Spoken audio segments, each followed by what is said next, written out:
Hello student, welcome to Apex Gurukul channel. विद्युत क्षेत्र में लास्ट टॉपिक हमने अध्यारोपण सिद्धांत पढ़ा था और जैसे कि हमने अध्यारोपण सिद्धांत में एक आवेश पर निकाय में उपस्थित अन्य आवेशों के कारण लगने वाले कुल बल का मान ज्ञात किया था, ठीक है ना। अब यहाँ पे हम कुछ न्यूमेरिकल लेते हैं, कुछ क्वेश्चंस लेते हैं अध्यारोपण सिद्धांत पर, जो अपने बोर्ड एग्जाम में, कॉम्पिटिशन एग्जाम में काफ़ी पूछे जाते हैं, ठीक है। तो उससे पहले देखो, एक सिंपल पॉइंट हमें ज़रूर ध्यान देना है कि अध्यारोपण सिद्धांत हमारे पास ये था कि किसी भी एक निकाय है और उस निकाय में बहुत सारे आवेश हैं और उन आवेशों में किसी भी एक आवेश पर मुझे कुल बल निकालना है। तो कुल बल निकालने का लिए, जैसे इस आवेश की बात करें तो इस पर कुल बल है वो इन दोनों आवेशों के लगने वाले बल के योग के बराबर होगा, ये हमने पढ़ा था। तो इसी कॉन्सेप्ट पर हम कुछ क्वेश्चंस लेते हैं और वो क्वेश्चन देखो किस तरह से लें। जैसे एक क्वेश्चन है हमारे पास, हमें एक वर्ग दिया हुआ है और उस वर्ग के चारों कोनों पर 4 आवेश रखे गए, ठीक है। और सभी आवेशों का जो मान है वो समान है, प्रकृति है वो समान है। तो मैं मान लेता हूँ कि यहाँ पर आवेश है वो Q है, यहाँ पर भी आवेश है वो Q है, यहाँ पे भी आवेश है वो Q है और D बिंदु पर आवेश है वो भी Q है, ठीक है। तो D बिंदु पर आवेश हमने मान लिया Q4 इक्वल टू Q, 4 आवेश हैं। और मान लिया जाए कि इस वर्ग की जो भुजा है वो हमारे पास कितनी है, A है। अब क्वेश्चन ये कह रहा है, क्वेश्चन ये है, प्रत्येक आवेश पर अन्य आवेशों के कारण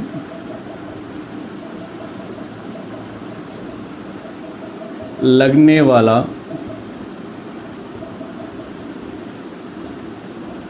कुल बल ज्ञात कीजिए,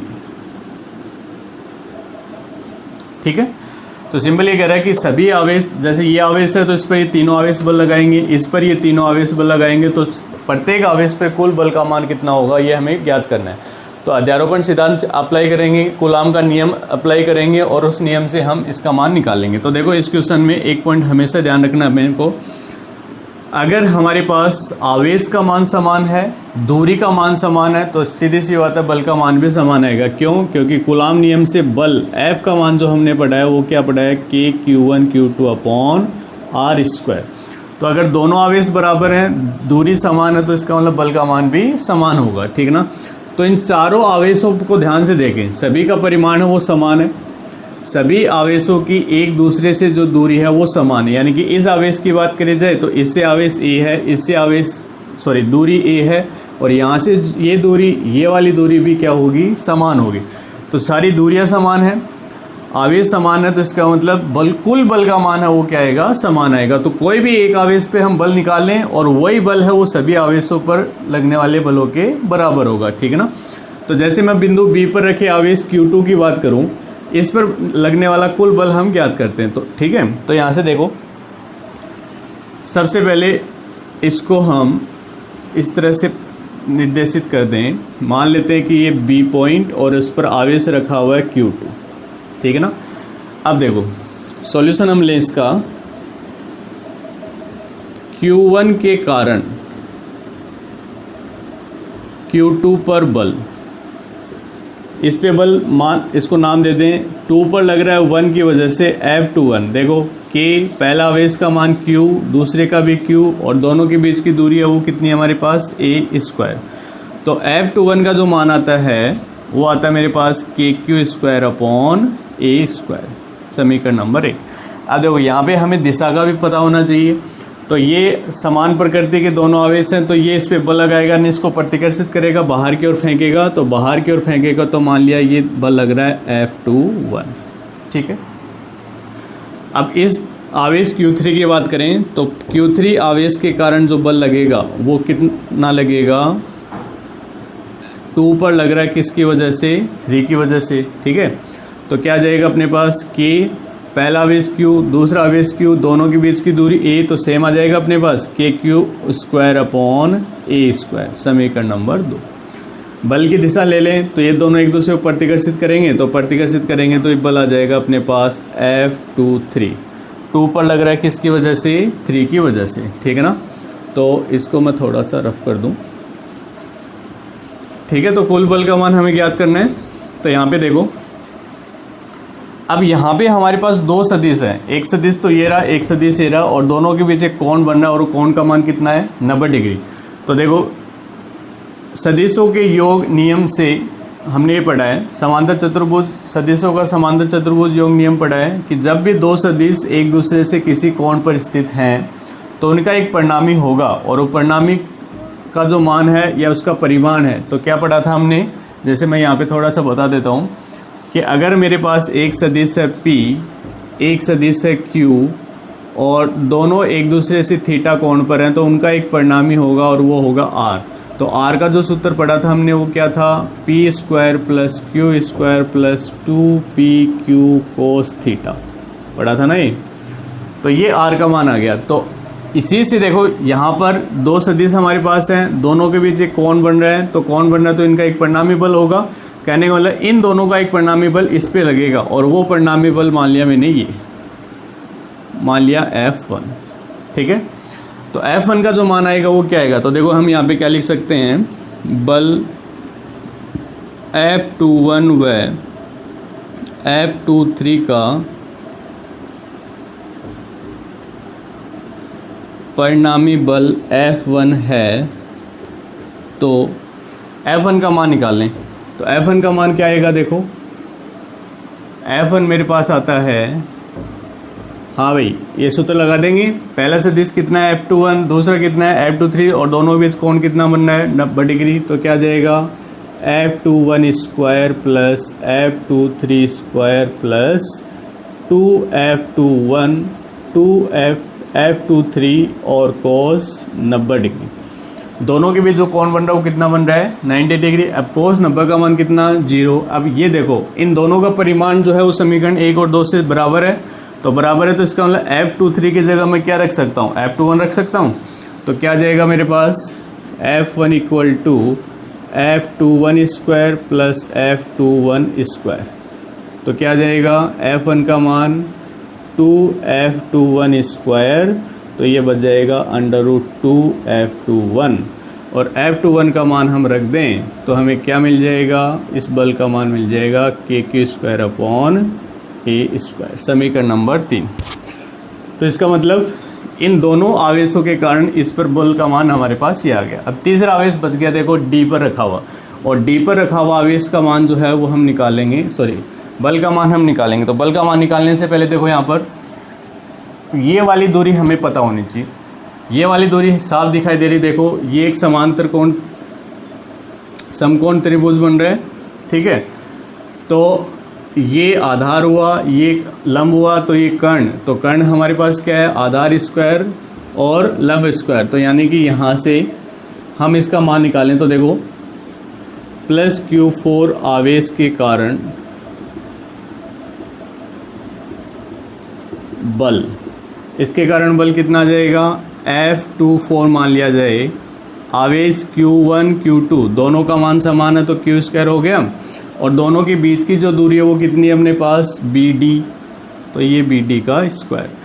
तो पाइथागोरस थ्योरम लगा देंगे, BD बराबर क्या आ जाएगा, आधार स्क्वायर प्लस लंब स्क्वायर, ठीक है। तो ये √2A², और BD का जो मान बचेगा वो कितना बचेगा, √2 × A, और स्क्वायर चाहिए, तो स्क्वायर चाहिए तो देखो डायरेक्ट ले लो इसको, √ हटा दें हम, तो स्क्वायर लें तो A², ये कितना आ जाएगा, 2A², तो ये आ गया 2A²। तो BD² का मान रख दें, तो F24 का मान जो आता है वो कितना आता है, KQ²/2A², समीकरण नंबर 4, ठीक है। कहने का मतलब इस आवेश पर इसके कारण बल आ गया, इसके कारण बल आ गया, और इसके कारण जो बल है वो कितना है, F24, ये भी प्रतिकर्षित होगा, तो ये मान लिया F24, ठीक है। तीनों बल आ गए हमारे पास। अब देखो ध्यान से, इस पर कुल बल जो लग रहा है वो कौन सा लग रहा है, एक तो F1 लग रहा है और एक कौन सा लग रहा है, F24। दोनों की दिशा है वो क्या है, समान, दिशा समान है, तो इसका मतलब दोनों जुड़ जाएंगे, और जुड़ने का मतलब कुल बल यहाँ पे हमें मिल जाएगा, ठीक है ना।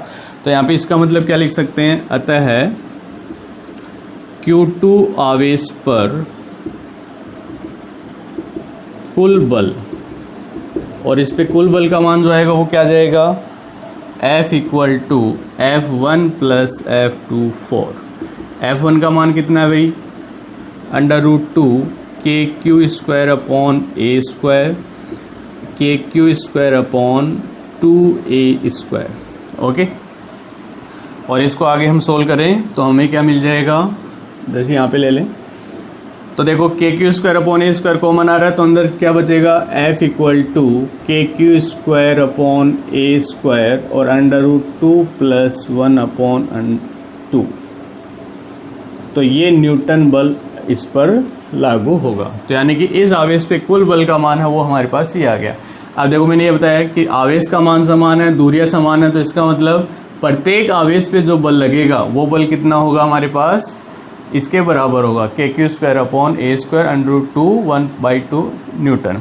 ठीक है, तो कहने का मतलब जब भी इस टाइप का क्वेश्चन हमें मिलेगा, अध्यारोपण सिद्धांत हमें लागू करना है, कूलाम का नियम हमें लागू करना है, और कूलाम के नियम से हम इस मेथड के द्वारा कुल बल का मान निकाल सकते हैं। बस एक पॉइंट ज़रूर याद रखना, जहाँ भी हमारे पास इस तरह से दो सदिश आते हैं तो उनका एक परिणामी होगा, और परिणामी का जो मान है वो हम इस उत्तर से निकाल लेंगे।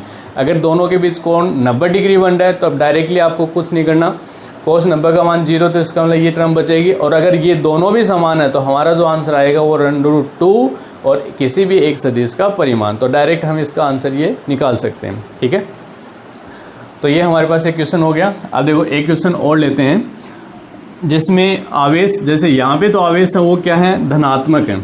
ठीक है, एक अगर ऋणात्मक आवेश भी है तो उस स्थिति में हमारे पास बल का जो मान है वो किस तरह से हम निकालते हैं।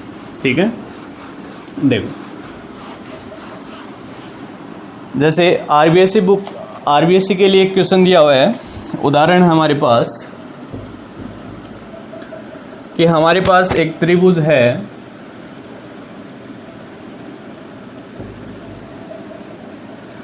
ठीक है, और उस समबाहु त्रिभुज है जिसकी भुजा हमें दी हुई है L, और उसके 3 कोनों पर आवेश रखे हुए हैं। इस पर रखा हुआ है Q1 इक्वल टू Q, इस पर रखा हुआ है Q2 इक्वल टू Q, और इस पर रखा हुआ है Q3 इक्वल टू -Q। ठीक है, अब आपसे कह रहा है कि प्रत्येक आवेश पे कितना बल लग रहा है। ठीक है, तो क्वेश्चन में आपको पूछ रहा है प्रत्येक आवेश पर बल, सेम वही क्वेश्चन है जो हमने लास्ट में किया था। ठीक है, तो ये हमारे पास बिंदु है जहाँ पे Q3 आवेश और उसका मान है वो -Q है। ठीक है, आप देखो ध्यान से, इन दोनों आवेश की बात करें Q1 और Q2, तो इस Q पर जो बल लगेगा वो इसकी वजह से और इसकी वजह से लगेगा। ठीक है, इसकी वजह से लगेगा तो देखो आवेश मान समान है, दूरी समान है, आवेश का परिमाण समान है, दूरी समान है, तो इसका मतलब इसकी वजह से और इसकी वजह से इस पर जो कुल बल लगेगा दोनों का मान समान। ठीक है, सेम ऐसे देखो इसकी बात करें, इस पे भी इसके कारण और इसके कारण जो बल लगेगा, यानी कि इस पे जो बल लग रहा है वही बल इस पे लग जाएगा। ठीक है, लेकिन इस पे जो बल होगा वो अलग होगा। क्यों होगा अलग? क्योंकि हमारे पास यहाँ पे जो कोण का मान बनेगा वो अलग बनेगा। ठीक है ना, तो ये पॉइंट याद रखना कि अगर बल का मान समान है वो कब समान होगा, जब आवेश और दोनों के बीच की दूरी क्या होगी, समान होगी। तो पहले देखो इसको डायग्राम में ले लें, और फिर डायग्राम में लेने के बाद वही हम समांतर चतुर्भुज योग नियम से हम कुल बल का मान निकालेंगे। तो देखो पहले Q1 पे आ जाएं। Q1 पे कुल बल जो होगा वो क्या होगा, Q2 के कारण बल होगा वो ये होगा, यानी कि प्रतिकर्षण होगा। तो 1 पर लग रहा है किसकी वजह से, 2 की वजह से, तो F12। ठीक है, और Q3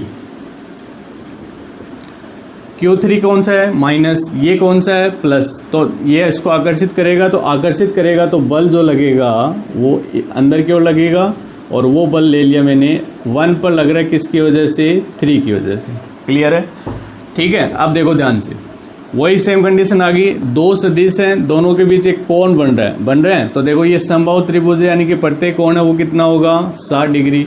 ये कोण 60, ये कोण 60, तो ये कोण कितना बचेगा, 120 बचेगा ना, तो 120 डिग्री।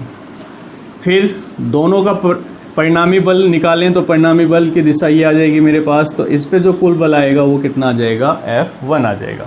तो ये डायग्राम में हमें पहले बना लेना है। तो देखो इस Q1 पर जो कुल बल आया वो F1 आया, और F1 का परिमाण हम उसी सूत्र से निकालेंगे, और सूत्र हमारा क्या कहता है, R equal to P square plus Q square plus 2PQ cos theta. Clear है? इस पे आ जाओ।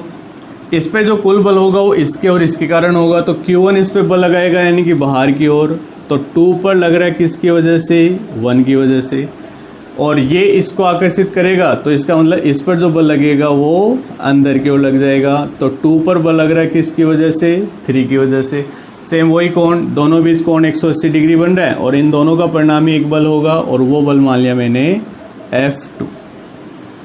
अब ध्यान से देखो, इसका मान और इसका मान बराबर, इसका मान और इसका मान बराबर, तो इसका मतलब F1 और F2 भी बराबर होंगे। क्यों? क्योंकि कोण का मान भी है वो कितना है, समान।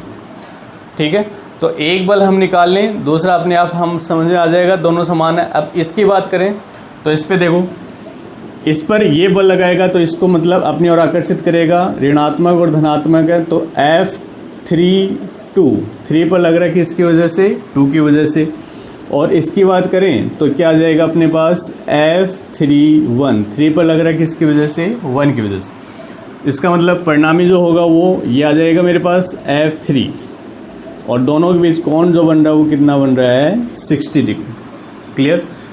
तो ये हमारे पास सिंपल एक डायग्राम से हमने समझ लिया, इस पे कुल बल हम इस तरह से निकाल सकते हैं।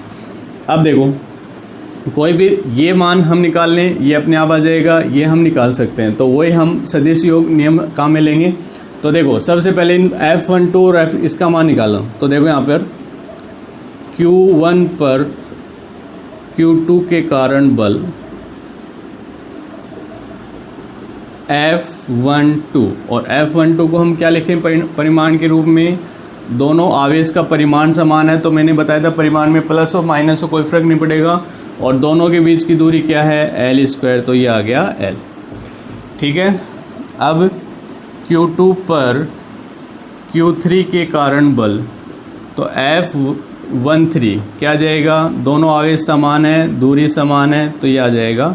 तो F12 और F13 समान है, तो इनका परिणामी, तो परिणामी बल क्या आ जाएगा, F12 व F13 का परिणामी बल,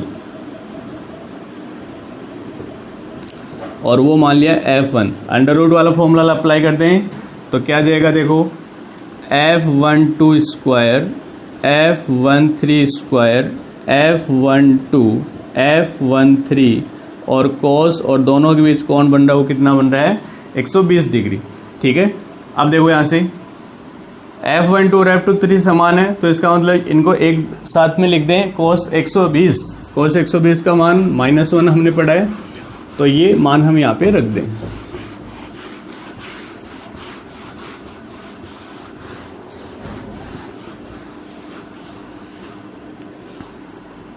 देखो क्या जाएगा, F12 और F13 दोनों का मान समान है, तो दोनों समान है तो क्या जाएगा, F12 स्क्वायर प्लस 2F12 और cos 120 का मान -1। ठीक है, तो F1 क्या जाएगा, 2F12 स्क्वायर माइनस,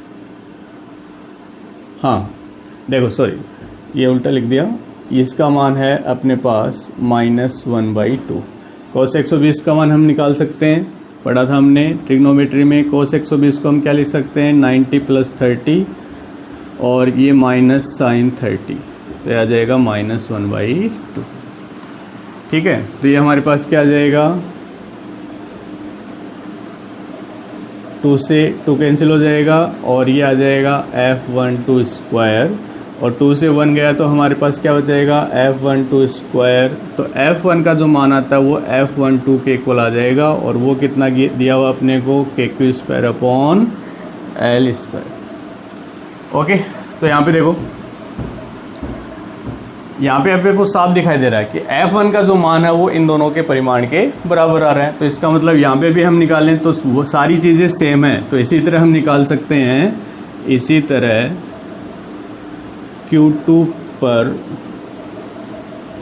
कुल बल, और Q2 पर जो कुल बल आएगा वो कितना आ जाएगा मेरे पास, F12 लग रहा है, F21 एक ही बात है, तो कितना आ जाएगा KQ²/L²। ठीक है, तो इसका मतलब दोनों आवेश पे कुल बल का मान है वो समान आ गया। अब F3 का मान हम निकालें, तो F3 का मान निकालने के लिए देखो F31 और F32 दोनों का परिमाण वही होगा। दोनों क्या होगा, KQ²/L², तो यहाँ पे मैं लिख देता हूँ Q3 आवेश पर Q1 के कारण बल,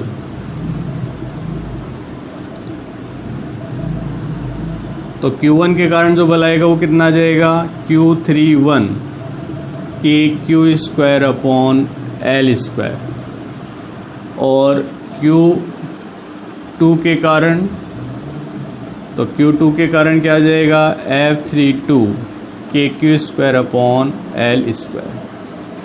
ओके, तो इनका परिणामी जो है वो F3 है। तो परिणामी बल क्या आ जाएगा अपने पास, F3 √ F31², F32², 2F31, F32, और दोनों के बीच कोण जो बन रहा है वो कितना बन रहा है, 60 डिग्री। cos 60 का मान अपने पास होता है 1/2। तो क्या आ जाएगा अपने पास, ये दोनों समान हैं, तो दोनों समान है तो इनको एक साथ लिख दें, F31² + F31², cos 60 का मान 1/2, तो 2F31 × F31/2, और इस पूरे का √। तो नेक्स्ट टर्म हमारे पास क्या आ जाएगी, F3 = 2F31², और ये 2 से 2 कट हो जाएगा, तो क्या बच जाएगा अपने पास, F31², तो 2 + 1 3 हो जाएगा, तो 3F31²। तो F3 का जो मान आता है वो √3 F31, और F31 का मान हम रख दें तो हमें क्या मिल जाएगा, KQ²/L²। तो ये हमारे पास कुल बल का मान आ जाएगा। तो देखो एक सिंपल सा मेथड है, वही अध्यारोपण सिद्धांत और कूलॉम नियम काम में लेंगे। अगर दो सदिश हैं उनका एक परिणामी आ जाएगा, तो परिणामी का हम ये सूत्र अप्लाई करेंगे तो हमें कुल बल का मान मिल जाएगा। ठीक है, तो एक इस टाइप के क्वेश्चन है वो पूछे जाते हैं। अब देखो एक क्वेश्चन मैं आपको दे रहा हूँ और उसका आंसर आप निकालने की कोशिश करना, फिर भी नहीं आता है तो कमेंट बॉक्स में मुझे बताना। देखो एक त्रिभुज आपको दिया हुआ है और आपसे कहा गया है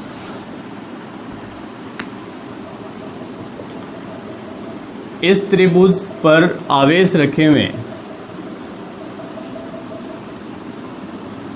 ठीक है, और वही समबाहु त्रिभुज है इस A, B और C, ठीक है। इस पर आवेश रखा हुआ है Q1 = Q, इस पर आवेश रखा हुआ है Q2 = Q, और इस पर आवेश रखा हुआ है Q3 = Q।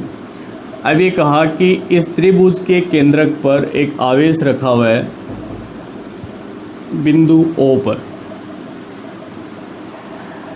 इस बिंदु O पर एक आवेश रखा हुआ मान लिया मैंने Q0। तो इस Q0 पर रखे आवेश पे कुल बल का मान ज्ञात कीजिए। तो देखो समबाहु त्रिभुज के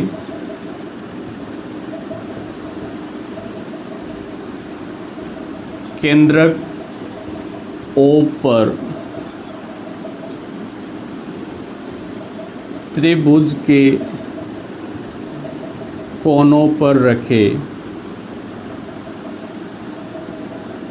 आवेशों के कारण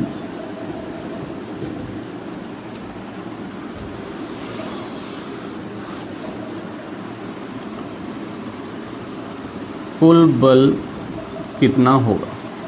ठीक है, ये आपको ज्ञात करना है। तो थोड़ा सा मैं आपको बता देता हूँ। देखो दिशा ज़रूर हमें ध्यान रखनी है इस आवेश के कारण इस पे बल लगेगा तो वो बल लगेगा प्रतिघर्षित, यानी कि उसकी दिशा ये होगी, दूरी ओ ए का स्क्वायर। इसके कारण जो बल लगेगा उसकी दिशा इधर होगी, ओ बी स्क्वायर दूरी और ओ सी स्क्वायर। तो केंद्रक में ओ बी ओ ए ओ सी का मान है वो बराबर होगा।